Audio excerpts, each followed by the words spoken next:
uza kulo mthombo ube nento yokusokha amanzi ngoba lo mthombo lo ujulile ayifane umuntu ayifane bazalwane ayifane noma sinashumela sonke noma sinafutha sonke noma sinathinyaza sonke ayifane umthombo ayifane umthombo ayifane umthombo. Haleluya. Wasebuza wathi, kanti wena umkhulu yini kunobaba uJakobe owasinika lo mthombo? Ubuyele lo mthombo futhi. Enhlabana. Wathi kuye, Nkosi uphethe lutho lokukha amanzi. Wena uphethe lutho lokukha amanzi. Umthombo ujulile. Lo mthombo sikamujulile. Uwathatha pho lawo manzi aphilayo na? Uwathatha pho lawo manzi aphilayo. Uwathatha pho lawo manzi aphilayo. Ubuza uJesu. Uthi uJesu ubephelekile. Ngokuphuzise amanzi okuphila.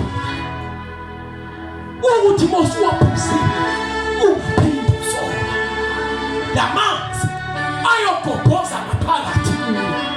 Uthi Jesu uwathatha pho lawo manzi aphilayo. Awathatha pho. Abathatha amanzi aphilayo. Ngaphandle kwaJesu. Alikho bazalwane igama bese usinda ngani. Alikho. Oh Jesus. Noma ngabakhona amagama. Amenyezwa noshemba bakhona. Nezinto ezikhona. Namagama onke akhona. Ahlonishwayo. Kodwa likhona igama. Elilodwa noma oJesu bangaze bebe bekhona. Bebaningi oJesu. Kodwa khona uJesu weqiniso yena yedwa. Yena yedwa bazalwane. Khona ngaphezulu kwakho konke. Khona uyinkosi yakho konke. Khona uyinkosi yaphakade. Khona uyinkosi engaguquki. Khona uyinkosi ebenjalo. Yiwo lo mthombo esiphuza kuwo. Abosubaphuza kulo mthombo. Kunento eshintshayo. Uyagobhoza. Uma usuphuze lo mthombo awusomi. Awusomi naphakade. Bathi boma. Abanye bazalwane namhlanje sikhuluma nje.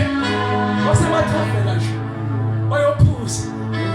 Njengamanje nje batima lo mthombo. Bamile bazalwane. Batima lo mthombo. Abanye bafuna ukuthuma. Batima lo mthombo.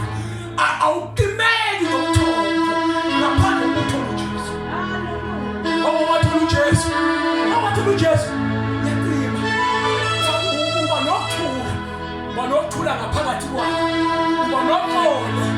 Uba nenjabulo.